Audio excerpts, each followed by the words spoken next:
नमस्कार। पाठशाला 2047 में आप सबों का स्वागत है। अब हम लोग डॉक्टर श्याम सुंदर दास द्वारा संकलित एवं संपादित कबीर ग्रंथावली के गुरुदेव को अंग की 28वीं साखी साखी है। सतगुरु साचा सूरीवां तातै लोही लुहार कषणी दे कंचन किया ताई लिया तत्सार कबीरा ताई लिया तत्सार। संदर्भ हो गया। अब प्रसंग तो प्रस्तुत साखी में कबीर दास जी के द्वारा गुरुदेव या एक सच्चे गुरु की महिमा को उद्घाटित किया गया है कि सच्चा गुरु अपने शिष्य को विकारों से मुक्त करके उसे एक सच्चा, सफल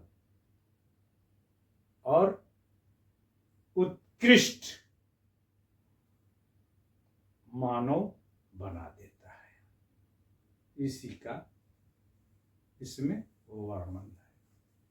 अब इसके कठिन शब्द, तो सतगुरु का मतलब होता है सद्गुरु, सच्चा गुरु, सत्य गुरु, ज्ञानी गुरु, योग्य गुरु।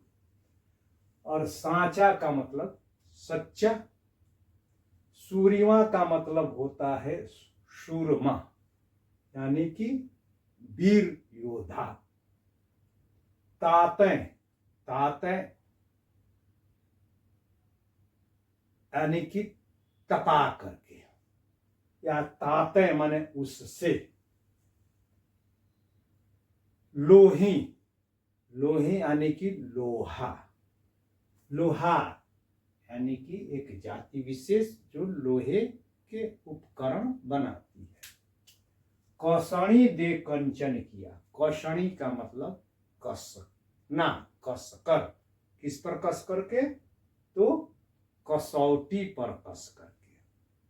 कंचन किया, कंचन यानी कि शुद्ध सोना बना दिया। सोना खदान से निकलता है जिसमें गंदगियां होती है। उन गंदगियों को तपाने के बाद गला करके जो शुद्ध सोना होता है वही कंचन। ताई लिया तन तत्सार। ताई का मतलब एक अर्थ होगा तपा करके भी, गर्म करके, गला करके, और दूसरा उससे लिया तत्सार, ले लिया। तत् माने उसका, सार का मतलब मूल तत्व या विशुद्ध तत्व। तो तपा करके उससे मूल तत्व ले लिया। इसका अब सरलार्थ होगा सतगुरु यानी कि एक सच्चा और योग्य गुरु सचमुच में शूरमा होता है, वीर योद्धा होता है, और वह लोहार की भांति अपने शिष्य को या शिष्य रूपी लोहे को तपा करके उसे योग्य बना देता है। जरूरत के अनुरूप उसको एक ढांचा दे करके उपयोगी अस्त्र, शस्त्र, औजार और हथियार बना देता है। सद्गुरु एक स्वर्णकार की भांति होता है। जिस प्रकार एक स्वर्णकार अशुद्ध सोने को गला करके, तपा करके उसका शुद्ध रूप प्राप्त कर लेता है, जो और उसे कसौटी पर कस करके खरा कंचन बना देता है। वैसा ही गुरु होता है, जो अनाकृति वाले या अनगढ़ लोहे को औजार बना देता है और सोने को कंचन बना देता है।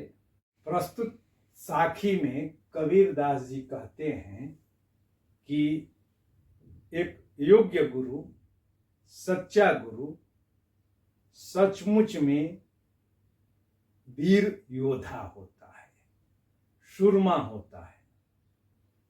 एक सच्चा गुरु, एक योग्य गुरु लोहार के समान होता है। जिस प्रकार एक लोहार लोहे को तपा करके उसे मन वांछित आकृति दे करके एक उपयोगी औजार और आकर्षक हथियार बना देता है, वैसे ही एक योग्य गुरु अपने शिष्य को तपा करके उसे उपयोगी और मानवीय गुण से युक्त सच्चा इंसान बना देता है। दूसरी पंक्ति में वे कहते हैं कि सद्गुरु एक स्वर्णकार की भांति होता है। जिस प्रकार एक स्वर्णकार अशुद्ध सोने को, सोना मूल रूप में अशुद्ध होता है क्योंकि वह खदान से निकल रहा होता है जिसमें बहुत सारी गंदगियां होती है, तो उस अशुद्ध सोने को एक स्वर्णकार गला करके उससे शुद्ध सोना निकाल लेता है। वैसे ही एक सच्चा गुरु अपने शिष्य के भीतर के सारे विकारों को दूर करके उसे साधना की कसौटी पर कस करके, जैसे कि स्वर्णकार सोने को कसौटी पर कस करके उसके खरेपन की घोषणा कर देता है, वैसे ही एक सच्चा गुरु अपने शिष्य को साधना की कसौटी पर कस करके एक सच्चा सद्गुणी इंसान बना देता है। इसका केंद्रीय भाव या मूल भाव क्या है कि एक सच्चा गुरु अगर जिस किसी को मिल गया तो उसका जो है जीवन धन्य हो जाता है। एक सच्चा गुरु अपने शिष्य के विकारों को दूर करके एक सफल इंसान बना देता है। और विशेष तो छंद तो साखी छंद, और साखी भी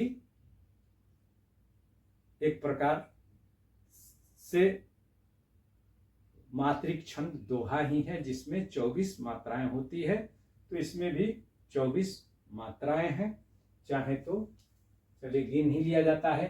स में 1, त में 1, गु में 1, र में 1, सा में 2, चा में 2, सु में 2, री में 1, वा में 2, ता में 2, तय में 2, लो में 2, ही में 1, लू में 1, हा में 2, र में 1। तो 4 4 8 3 11 2 13 2 2 4 2 6 1 7 8 2 10 1 11 13 और 11 बराबर 24। ऐसे ही इसमें भी 24 मात्राएं होंगी।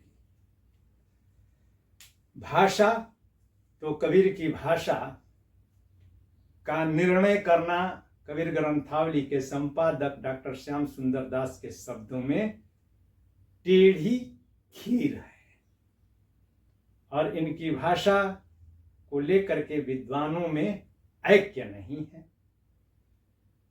आचार्य रामचंद्र शुक्ल जी और स्वयं श्याम सुंदर दास जी इनकी भाषा को पंचमेल, खिचड़ी और सधुकड़ी भाषा कहते हैं, जबकि आचार्य हजारी प्रसाद द्विवेदी कबीर की भाषा पर रीझ करके कबीर को वाणी का डिक्टेटर कहते हुए कहते हैं कि कबीर ने बन गया है तो सीधे सीधे और नहीं तो दरेरा दे करके अपने प्रयुक्त शब्दों से वो सब कहलवा दिया है जो वे कहना चाहते हैं। और डॉक्टर राम कुमार वर्मा तो इनके काव्यगत और भाषागत वैशिष्ट्य पर रीझ करके ही कबीर को महाकवि सिद्ध करते हैं। वैसे इनकी भाषा में राजस्थानी और बनारसी भोजपुरी का पुट है, ज्यादा है। राजस्थानी और पंजाबी के भी शब्दों का प्रयोग पर्याप्त मात्रा में ये अपनी साखी, शब्द और रामायणी में करते हैं। अब जो है अलंकार, तो यहाँ पर देख रहे हैं कि सतगुरु को यानी कि गुरु को लोहार और सोनार के रूप में तुलना करते हैं। तो गुरु की तुलना लोहार और सोनार से करने के कारण उपमा अलंकार है। उपमा अलंकार। और शिष्य को साधना की कसौटी, कसणी दे कंचन, यानी कि वो जो है साधना की कसौटी के कारण रूपक अलंकार है। और अपने मंतव्य को, अपने भाव को समझाने के लिए वे उदाहरण देते हैं लोहा गुरु के कृत्य का लोहार और सोनार से। तो जब उदाहरण के द्वारा किसी बात को स्पष्ट करने का प्रयास किया जाता है तो उसमें जो अलंकार आता है उसको दृष्टांत अलंकार कहते हैं। तो इसमें दृष्टांत अलंकार है। अब यहां पर सतगुरु साचा सुरीवा में 100 की जो है का 3 बार उपयोग हुआ है। तो अगर 2 बार होता है तो उसको 6 का अनुप्रास कहते हैं। जैसे लोही और लोहार में ल की 2 बार प्रयुक्ति या ल का 2 बार प्रयोग होने के कारण या एक आवृत्ति होने के कारण इसमें 6 का अनुप्रास है। और अगर 2 बार से ज्यादा अगर लगातार प्रयोग किया जाता है तो उसको वृत्त्यानुप्रास कहते हैं। तो इसमें वृत्त्यानुप्रास, तो ल और क, यहाँ ल और यहाँ कंचन क किया का 2 बार और 100 का 3 बार व्यवहार होने के कारण वृत्त्यानुप्रास। और अंतिम में र की आवृत्ति आर की आवृत्ति होने के कारण अंत्यानुप्रास अलंकार है। और यह भक्त गुरु के प्रति भक्ति से संबंधित साखी है। तो रस हो जाएगा इसका भक्ति रस या शांत रस। अब भक्ति या शांत रस। और जब रस भक्ति हो तो उसका स्थायी भाव सम या निर्वेद होता है। और जिस रचना में रस श्रृंगार होता है, रस भक्ति शांत या श्रृंगार होता है, उसका गुण जो होता है माधुर्य गुण होता है। माधुर्य। और रीति जो होती है वैदर्भी, और विरति मधुरा होती है। और अन्यान्य में तो सदगुरु की महिमा में कबीरदास जी ने अनेक साखियां रची है, उसमें से कोई एक साखी आप दे सकते हैं। जैसे अभी हम लोग 28 में पढ़े, शुरू में सतगुरु स्वान को सगा सोधी सही नर जात, तो